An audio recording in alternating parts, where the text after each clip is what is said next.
रामकृष्ण हरी मंडळी, मी प्राजक्ता आपल्या या चॅनलमध्ये तुम्हा सर्वांचे हार्दिक स्वागत करते। तर आज आपण बनवणार आहोत घरच्या जेवणाची चव खुलवणारी कढी।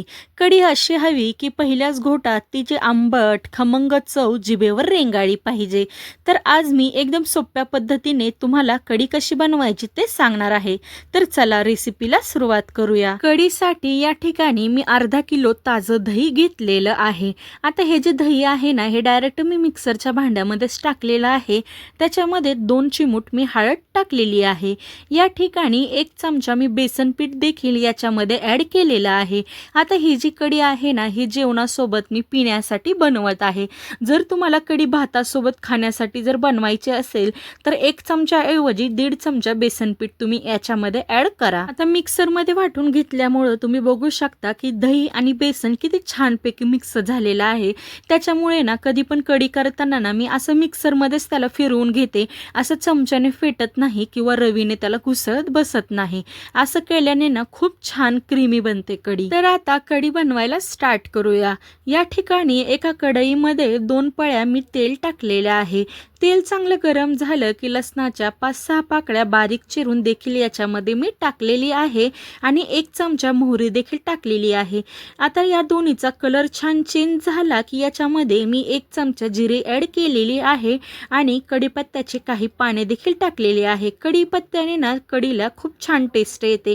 आता एकदम छोटा चमचा मी हळद देखील याच्यामध्ये ॲड केलेली आहे आणि चवीनुसार मीठ टाकलेलं आहे आणि एकदम शेवटी ना कोथिंबीर याच्यामध्ये ॲड करायची। हे एकदा मिक्स करून घेतलं की जे आपण दही वाटून घेतलेलं आहे ना मिक्सरच्या भांड्यामध्ये, ते याच्यामध्ये ॲड करायचं आणि आपण पाणी देखील याच्यामध्ये ॲड करणार आहोत। 1 तांब्या भरून पाणी मी याच्यामध्ये ॲड केलेलं आहे। दह्याचं मिश्रण कढईमध्ये टाकल्या ना त्याला लगेच पळीच्या मदतीने हलवायचं, नाहीतर दह्यामध्ये ना आपण बेसन जे टाकून वाटलेलं असतं ना ते लगेच कढईला चिटकून बसतं। त्याच्यामुळे ते फोडणीमध्ये टाकलं की पटकन उलतानाने किंवा पळीने ते सतत ढवळत राहायचं, म्हणजे ते अजिबात खाली चिटकणार नाही। या ठिकाणी अजून अर्धा तांब्या पाणी मी ॲड केलेलं आहे।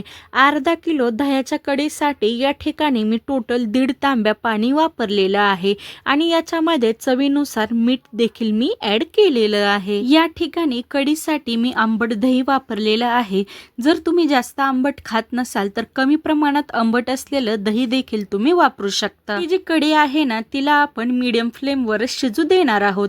हिला कंटिन्युअसली हलवत राहायचं, हिला अजिबात उकळी फुटून द्यायची नाही। उकळी फुटली की कढी फुटली जाते। त्याच्यामुळे ना मीडियम फ्लेमवर असं चमच्याच्या मदतीने तिला कंटिन्युअसली हलवायचं। आपल्या भारतामध्ये प्रत्येक राष्ट्रामध्ये कढी बनवण्याची पद्धत वेगळी आहे। काही ठिकाणी कढी गोड बनवली जाते, काही ठिकाणी एकदम घट्ट बनवली जाते। प्रत्येक राष्ट्राची वेगळी खासियत आहे कढी बनवण्याची। महाराष्ट्रामध्ये पण काही भागामध्ये कढी वेगळ्या पद्धतीने बनवली जाते। तर आज ही मी कशी बनवते त्या पद्धतीने कढी तुम्हाला सांगितलेली आहे। आता ही जी कढी आहे ना हिला मीडियम फ्लेमवर आपल्याला 10 ते 12 मिनिट चांगलं शिजू द्यायचं आहे।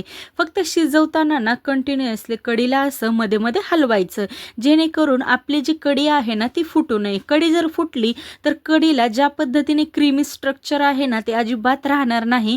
कढी अशी पूर्ण वेगळी होईल। आता ही जी कढी बनवायची पद्धत आहे ना ही मी दह्यासोबत कढी कशी बनवते ही तुमच्यासोबत शेअर केलेली आहे। ताकासोबत कढी कशी बनवते ते देखील मी तुम्हाला लवकरच शेअर करेल। आता आपली कढी चांगली शिजत आलेली आहे। 10 ते 12 मिनिटं मी ही कढी छान शिजू दिलेली आहे। तुम्ही बघू शकता की कढी देखील आपली छान शिजलेली आहे। गॅस बंद करायच्या आधी याच्यामध्ये मी बारीक चिरलेली हिरवी कोथिंबीर टाकलेली आहे। कोथिंबीर टाकल्यानंतर याला छानपैकी मिक्स करून घ्यायचं आणि गॅस बंद करायचा। आता ही जी कढी आहे ना जशी थंड होईल ना तशी थोडीशी आठरून येते बेसन टाकल्यामुळे। अशा पद्धतीने गरमागरम आपली कढी तयार झालेली आहे। तर ही गरमागरम खमंग आंबट चविष्ट कढी तुम्ही पण एकदा नक्की करून बघा आणि मला कमेंट बॉक्समध्ये नक्की सांगा। जर तुम्हाला कढी आवडत असेल ना तर तुम्ही या पद्धतीने एकदा नक्की करून बघा। जर तुम्हाला व्हिडिओ आवडला असेल तर लाईक करा, शेअर करा आणि आपल्या चॅनलला सबस्क्राईब करा। जर काही डाऊट असेल तर मला कमेंट बॉक्समध्ये नक्की विचारा। भेटूया नेक्स्ट व्हिडिओमध्ये। Bye bye.